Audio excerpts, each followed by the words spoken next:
πάρα πολύ.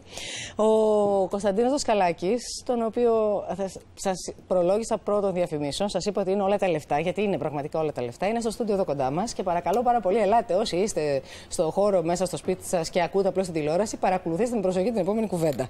Είναι εδώ κοντά μας. Καλημέρα, καλώς μας ήρθατε, Κωνσταντίνε. Και καλή χρονιά. Τι έχει ο Κωνσταντίνος για όσους δεν το γνωρίζετε, γιατί νομίζω ότι πια είσαι πολύ γνωστό στο ελληνικό κοινό, έτσι. Έχεις κάνει παρουσιάσεις μέσα από την ελληνική τηλεόραση, νομίζω σε ξέρει ο κόσμος. Για όσους δεν σε γνωρίζουν, ο Κωνσταντίνος Δασκαλάκης είναι 30-31. 32, ναι. 32 και είναι καθηγητής στο MIT. Ο Νας γράφεται με SH. Και βεβαίως διορθώνει κατευθείαν με τη μία, πιάνει τα πάντα, διότι το IQ του τεράστιο. Είναι ο άνθρωπος ο οποίος έλυσε το γρίφο του ΝΑΣ με SH στο τέλος και όχι με σκέτο S, όταν ήταν μόλις 24 ετών, δίνοντας δηλαδή τη λύση σε ένα πρόβλημα που ταλαιπωρούσε επιστήμονες από πόσα χρόνια, δεκαετίες ολόκληρες. Από το 50, από το 1950 και μετά.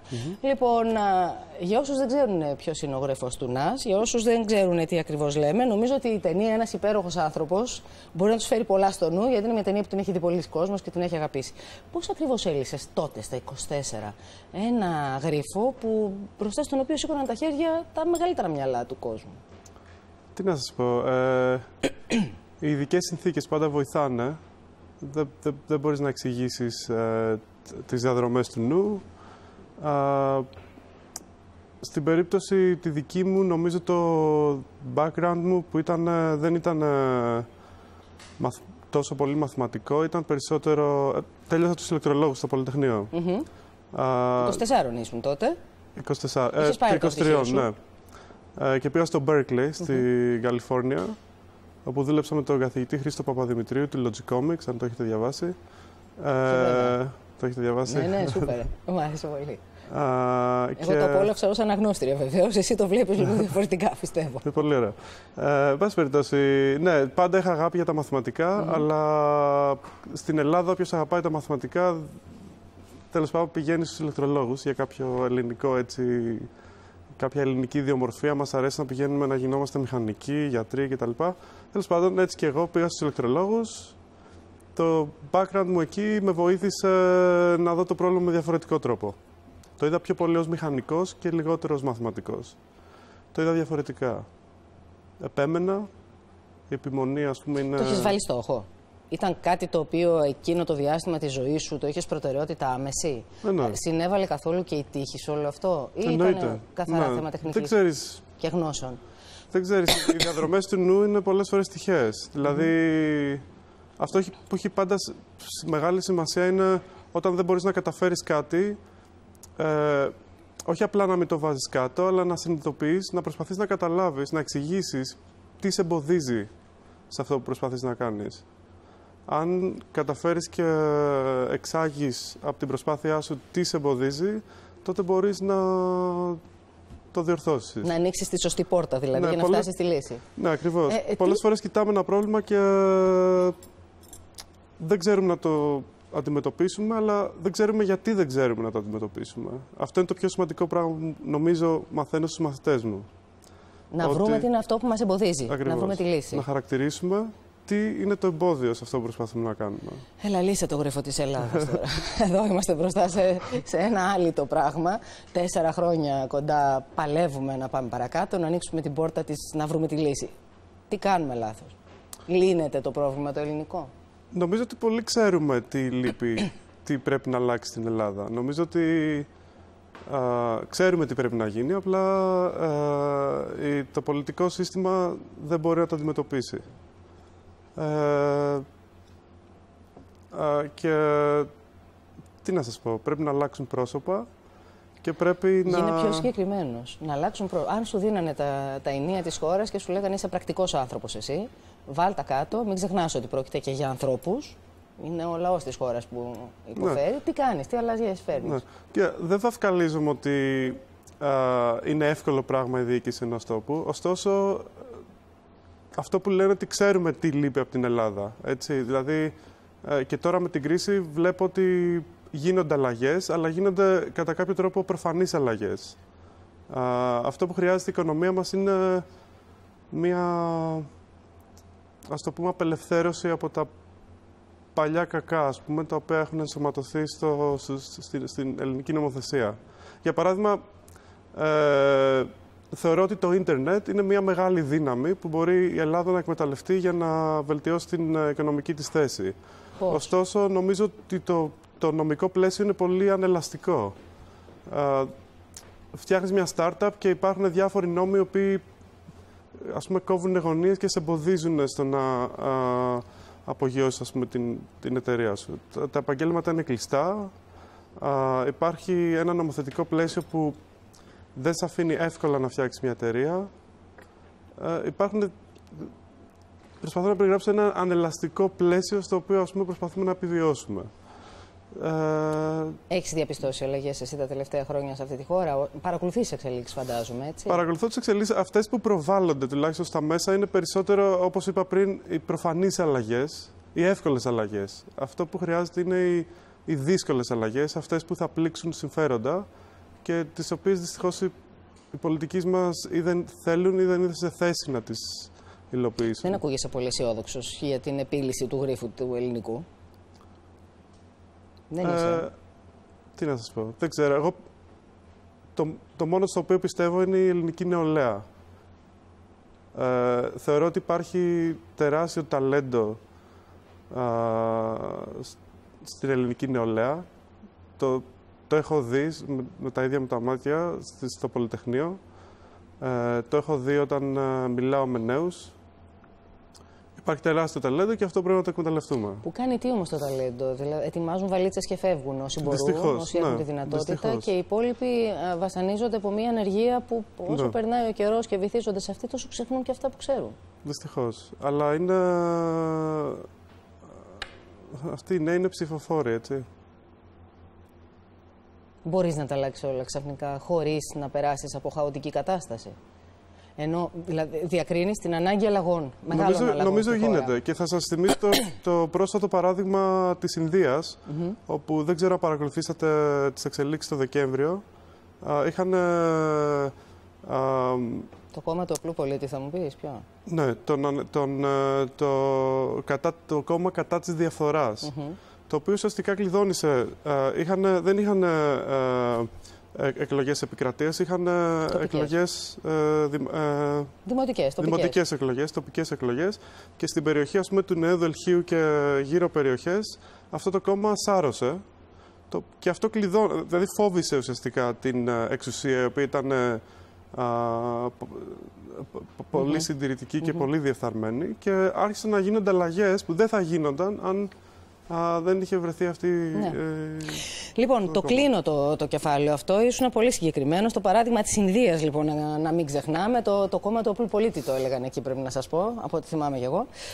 Κωνσταντίνε, είσαι καθηγητής στα 31-32. Είσαι από τα 30, από τα 27. Στην Ελλάδα θα έχεις ανάλογη πορεία, λες? Εντάξει, τα έχω πει για το πανεπιστημιακό κατεστημένο στην Ελλάδα. Θεωρώ ότι θα γινόμουν καθηγητής στην Ελλάδα, αν ήθελα. Ωστόσο, όπως είδαμε το προηγούμενο εξάμηνο, δεν θα μπορούσα να πάω στη δουλειά μου. Καταλήψεις, λες, κλειστά πανεπιστήμια κλπ. Απεργίες, καταλήψεις. Ναι. Όπως σας είπα, υπάρχει μεγάλο ταλέντο και αν ερχόμουν καθηγητής εδώ θα προσπαθούσα να εκμεταλλευτώ αυτό το ταλέντο που υπάρχει. Ωστόσο,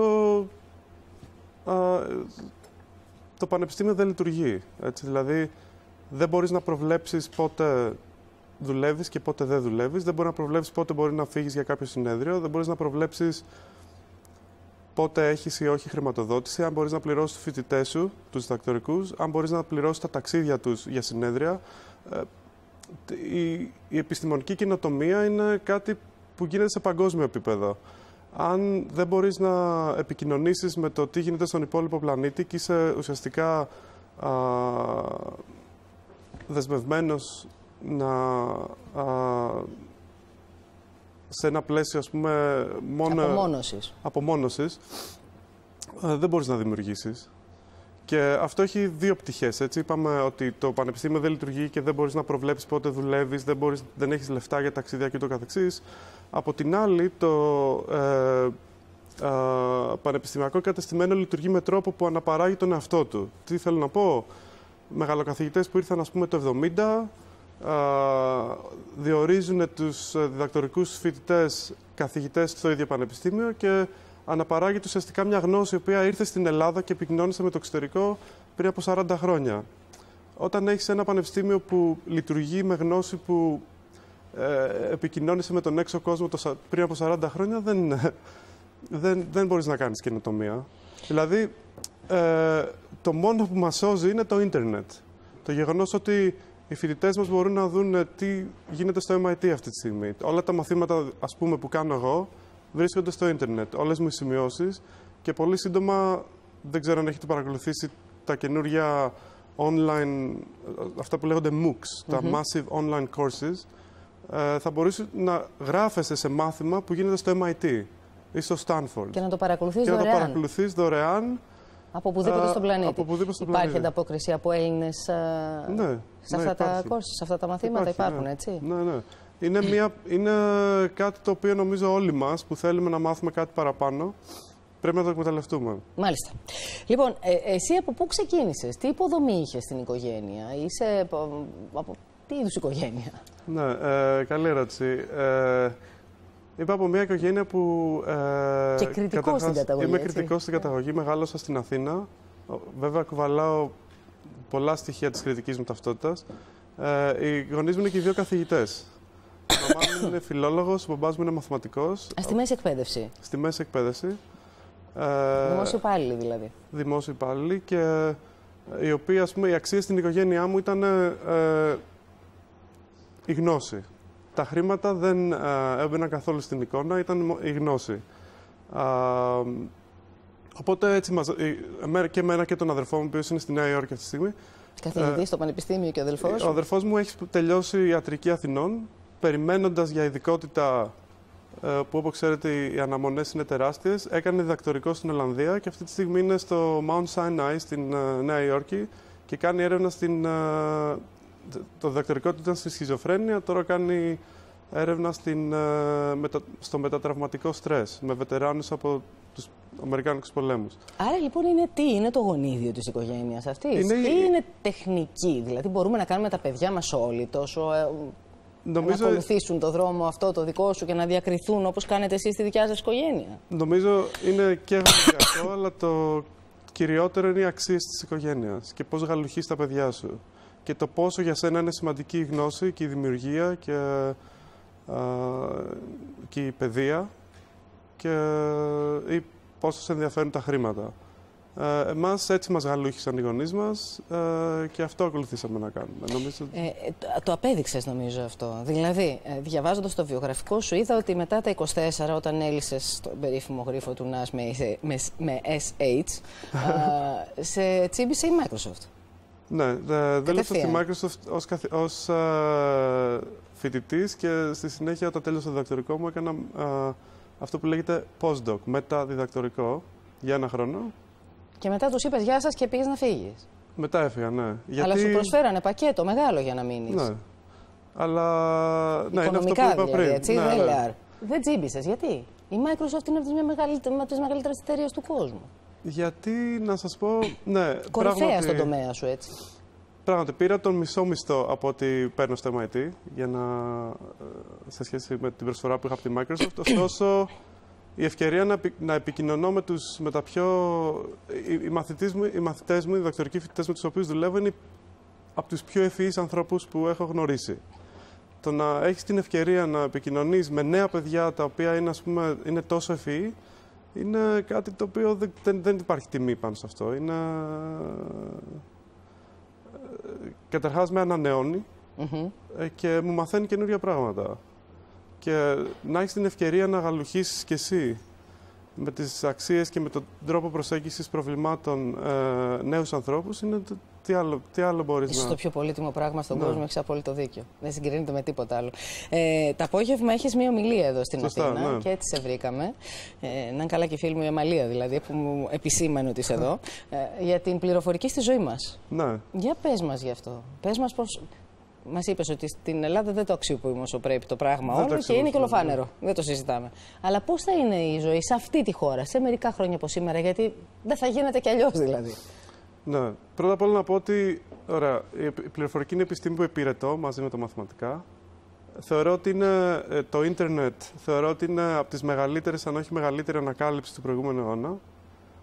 Νομίζω ότι μπορεί πραγματικά να μας απελευθερώσει, να μας βγάλει από κρίσεις, να μας λύσει τα χέρια. Ουσιαστικά το ίντερνετ αυτό που μας κάνει είναι μας συνδέει με τον υπόλοιπο κόσμο. Κάνει ένα μαγαζάκι που έχουμε στη γειτονιά μας, μαγαζί όλου του πλανήτη, αν εκμεταλλευτούμε το ίντερνετ σωστά. Η πληροφορική νομίζω θα φέρει σημαντικές ανακαλύψεις και ήδη έχει αρχίσει να φέρει σημαντικές ανακαλύψεις και το κλειδί πίσω από αυτό είναι ότι καταιγιζόμαστε από πολλή πληροφορία. Εντάξει, στο ίντερνετ υπάρχει πολλή πληροφορία. Τηλεσκόπια τα οποία μαζεύουν εικόνες από τον ουρανό συλλέγουν πάρα πολλή πληροφορία. Το ανθρώπινο γονιδίωμα περιέχει πάρα πολλή πληροφορία. Είμαστε σε μια εποχή που η επιστημονική καινοτομία χρειάζεται επεξεργασία μεγάλου όγκου πληροφορίας. Παλιότερα, παραδοσιακά, η καινοτομία γινόταν και με παρατήρηση ανθρώπινου ματιού. Έτσι. Ένας αστρονόμος παρατηρούσε τους πλανήτες, παρατηρούσε μια ιδιομορφία, ρωτούσε αν αυτή η ιδιομορφία προβλέπεται από τους υπάρχοντες νόμους της φυσικής και αν όχι, δημιουργούσε καινούριους νόμους φυσικής οι οποίοι είναι καλύτεροι στο να εξηγούν το φαινόμενο που παρατήρησε. Εμπροκειμένου, η παρατήρηση χρειάζεται την επεξεργασία πολλών δεδομένων.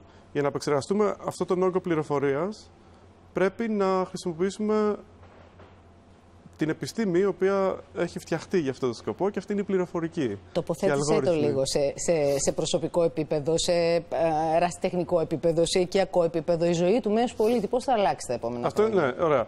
Μίλησα λοιπόν για την επιστημονική καινοτομία και το πώς η πληροφορική είναι σημαντική σε αυτήν. Η ζωή του μέσου πολίτη. Τι να σας πω, πολλά παραδείγματα. Το πρώτο που είπα είναι ότι μπορεί να κάνει την επιχείρησή μας παγκόσμια επιχείρηση.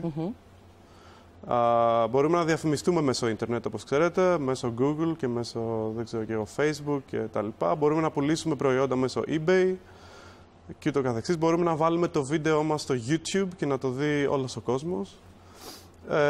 Το δίκτυο, το ίντερνετ κάνει την ανθρώπινη επιχειρηματικότητα και την ανθρώπινη δημιουργικότητα παγκόσμια. Αυτό είναι το κλειδί. Τώρα, η πληροφορική βέβαια μετασχηματίζει τη ζωή μας. Προφανώς όλοι μας έχουμε κινητά τα οποία συνδέονται με το ίντερνετ. Μπορούμε να έχουμε πρόσβαση σε οποιαδήποτε πληροφορία χρειαζόμαστε με ένα κλικ στο κινητό μας. Απ' την άλλη υπάρχουν και κίνδυνοι στην επαφή μας με το ίντερνετ. Άλλο κεφάλαιο αυτό. Και το ίντερνετ επίσης θα δώσει, και η πληροφορική θα δώσει επίσης λύσεις σε αυτό. Έτσι. Υπάρχουν μέθοδοι που απαγορεύουν την NSA να παρακολουθεί τις κλήσεις μας και την ανταλλαγή δεδομένων. Λοιπόν, επειδή πρέπει να σε χαιρετήσω, αν και είναι τόσο απολαυστική κουβέντα μαζί σου, να σε ακούει κανείς, που θα ήθελα να κλείσουμε και την εκπομπή μαζί, αλλά δεν προλαβαίνουμε. Μία τελευταία ερώτηση. Αν έχεις βάλει μπροστά σου άλλον έναν στόχο για να πετύχεις, και ποιος είναι αυτός, αν προσπαθείς να λύσεις κάτι άλλο επίσης. Και το δεύτερο είναι τα μαλλιά. Όλοι εσείς οι έξυπνοι τα έχετε πετύχει, έτσι, τύπου Einstein, ας πούμε. Ναι, τα μαλλιά είναι. Πώς να το πω. Πες μου ότι σε έχει προβληματίσει αυτό. Όχι. Είναι και άλλες τα μαλλιά μου είναι ελεύθερα να κάνουν ό,τι θέλουν. Και είναι όλων των ανθρώπων που κινούνται έτσι στο ίδιο επίπεδο με σένα. Πρέπει κάποια στιγμή να έρθει στο MIT να κάνεις ένα ντοκιμαντέρ. Θα δω πολλούς τέτοιους με μαλλιά. Θα δεις ό,τι μπορείς να φανταστείς. Και γιατί, εξήγησε, για ποιο λόγο. Είναι θέμα ελευθερίας, λες. Η επιστήμη δεν υπόκειται σε συμβάσεις και η καινοτομία και η δημιουργικότητα δεν υπόκειται σε καμία σύμβαση. Στο MIT είμαστε ελεύθεροι να είμαστε όπως θέλουμε, να αμφισβητήσουμε τη γνώση που υπάρχει αυτή τη στιγμή, να φτιάξουμε καινούργια γνώση. Είμαστε ελεύθεροι να κάνουμε ό,τι θέλουμε. Τα ρούχα μας, τα μαλλιά μας και όλα τα άλλα είναι μια έκφανση αυτού. Έξω από κάθε σύμβαση. Δώσ' μας μια συμβουλή λοιπόν να κρατήσουμε τώρα εδώ. Όλοι εμείς που ζούμε σε αυτή τη χώρα και που τα βγάζουμε πέρα πολύ δύσκολα και όλα αυτά που λες, τα ακούμε τόσο πολύ ωραία. Μακάρι να μπορούσαμε να είμαστε σαν και εσένα. Τι να σου πω, πρώτα απ' όλα καλό κουράγιο σε όλους. Άστα, μας τα από ρένα αυτά, παλιά. Καλό κουράγιο σε όλους και νομίζω αυτό που θέλουμε οι Έλληνες είναι Τι να σας πω. Νομίζω η Ελλάδα θα, για να το πω ας πούμε έτσι πολύ γραφικά, νομίζω η Ελλάδα θα αλλάξει όταν οι καναλάρχες αρχίσουν να ενδιαφέρονται για, ας πούμε, αντί για το η Ελλάδα έχει ταλέντο, η Ελλάδα έχει ας πούμε επιστημονικό ταλέντο. Αν δω κάποια εκπομπή στο Star ή σε κάποιο άλλο κανάλι, στο οποίο αντί για τραγουδιστές προβάλλονται άλλα πρότυπα. Τι να δεις, βλέπεις, εδώ είσαι. Πού είσαι? Να, ένα μικρό βήμα μπροστά. Οι Έλληνες θέλουν παιδεία, αυτό θέλω να πω. Θέλουν παιδεία. Και τα μέσα μαζικής ενημέρωσης είναι σημαντικά σε αυτό. Έχεις απόλυτο δίκιο σε αυτό. Έχουμε παιδεία, ωστόσο τα πρότυπα το κέντρο του κόσμου, γιατί πιστεύουμε οι Έλληνες, το ξέρεις αυτό, ότι είμαστε οι καλύτεροι όλων. Πιο έξυπνοι. Εντάξει, πιο... Το μυστικό είναι ότι όλες οι χώρες νομίζουν ότι είναι το κέντρο του κόσμου. Όταν εμείς χτίζαμε Παρθενώνες, οι άλλοι ήταν στη... Σωστά. Είμαι πολύ περήφανος για τον ελληνικό πολιτισμό. Ωστόσο, πρέπει να είμαι άξιος για αυτόν τον πολιτισμό. Πρέπει να φέρω παιδεία που δείχνει ότι γαλουχήθηκα με αυτές τις αξίες. Αν αυτό δεν φέρεται στην καθημερινότητά μας, τότε δεν είμαστε το κέντρο του κόσμου. Λοιπόν, το IQ του καλεσμένου σου με εκείνο των πολιτικών που καλείς, λέει, να συγκρινείς και θα καταλάβεις που οφείλεται το χάλι της χώρας μας, μου λένε, μέσω του ίντερνετ. Λοιπόν, και είναι και έξω οι πολιτικοί και σε παρακολουθούν. Πρόσεξε πώς θα βγεις. Μη σε πιάσουν στο κατόπι. Σε ευχαριστούμε πάρα πολύ, Κωνσταντίνε Δασκαλάκη, που ήσουν κοντά μας. Δεν μας είπες τι στόχο έχεις βάλει. Αν λύνεις κάποιον άλλο γρίφο άλυτο. Ναι, λύνω. Ποιον? Αυτή τη στιγμή. Είναι κάπως τεχνικός για να το περιγράψω, αλλά αυτό που έχουμε βάλει στόχο με τους μαθητές μου τελευταία είναι να λύσουμε ένα άλλο το πρόβλημα που βγαίνει από τη δουλειά κάποιου άλλου νοπελίστα, του Μάιερσον. Ξέρετε, πολλές φορές προσπαθούμε να κάνουμε έναν υπολογισμό όταν δεν έχουμε δεδομένα. Όταν δεν έχουμε την πληροφορία πάνω στην οποία πρέπει να κάνουμε αυτόν τον υπολογισμό. Παράδειγμα, το φορολογικό σύστημα. Δεν ξέρω πόσο βγάζει κάθε πολίτης, ωστόσο θέλω να κατά κάποιο τρόπο εξορίξω αυτή την πληροφορία. Πώς κάνεις υπολογισμούς, πώς φτιάχνεις ένα σύστημα όταν δεν έχεις πρόσβαση στην πληροφορία και πρέπει να δώσεις τα κατάλληλα κίνητρα σε αυτούς που έχουν την πληροφορία, αλλά δεν θέλουν να την αποκαλύψουν σε σένα, να σου δώσουν την πληροφορία για να κάνεις τον υπολογισμό σου. Για να καταλάβουμε λοιπόν τώρα και στην πράξη, γιατί με μαλώνουν και οι τηλεθεατές, ο γρίφος του ΝΑΣ πρακτικά στη ζωή μας, από τη στιγμή που εσύ τον έλυσες, βρήκες τη λύση του, τι αντίκτυπο είχε, τι έλυσε, τι διευκόλυνε, τι δημιούργησε στη ζωή του μεσοπολίτη? Σωστά. Καλό ερώτημα. Κοιτάξτε, ο γρίφος του ΝΑΣ είναι ένα εργαλείο στην οικονομική θεωρία. Είναι το κατεξοχήν εργαλείο που η οικονομική θεωρία, ο γρίφος του ΝΑΣ και η ισορροπία ΝΑΣ και άλλα σχετικά εργαλεία ήταν τα κατεξοχήν εργαλεία που η οικονομική θεωρία χρησιμοποιούσε για να κάνει προβλέψεις. Με βάση τις προβλέψεις κάνουν οι οικονομολόγοι σχεδιασμό συστημάτων. Αυτό που ουσιαστικά δείξαμε εμείς είναι ότι τα εργαλεία αυτά είναι προβληματικά, οδηγούν σε λάθος προβλέψεις και επομένως οδηγούν σε λάθος συστήματα. Δηλαδή, ουσιαστικά κατευθύναμε την οικονομική σκέψη προς τη σωστή κατεύθυνση. Μάλιστα. Όταν τελειώνεις κάτι και το βρίσκεις, πώς αισθάνεσαι μετά? Μετά τη χαρά ότι το πέτυχες? Είναι το πιο... Η χαρά της δημιουργίας είναι το πιο εθιστικό πράγμα που μπορείς να φανταστείς. Περνάς κατευθείαν στην επόμενη κατάσταση, δηλαδή πετυχαίνεις κάτι, χαίρεσαι. Υπάρχει χαρά και μετά υπάρχει το blues. Πας στη μελαγχολία μετά. Πας λίγο στη μελαγχολία και την επόμενη πρόκληση. Λοιπόν, Κωνσταντίνε, πάρα πολύ χάρηκα που τα είπαμε. Όταν θα ξανάρθεις Αθήνα, παίρνω μια βόλτα. Οκ, έγινε. Να είσαι καλά, σε ευχαριστούμε πάρα πολύ. Αν έρθεις Βοστόνη, παίρνω μια βόλτα. Ναι, μακάρι να είσαι καλά. Λοιπόν, σε διάλειμμα για διαφημίσεις πηγαίνουμε. Να μα κλείσουμε λίγο και το στόμα μετά την κουβέντα που κάναμε με τον Κωνσταντίνο. Τι ωραίο πράγμα να βρίσκεις τέτοιους ανθρώπους να συζητάς. Να είσαι καλά, σε ευχαριστούμε πολύ. Και εσείς να είστε καλά, καλή χρονιά σε όλους.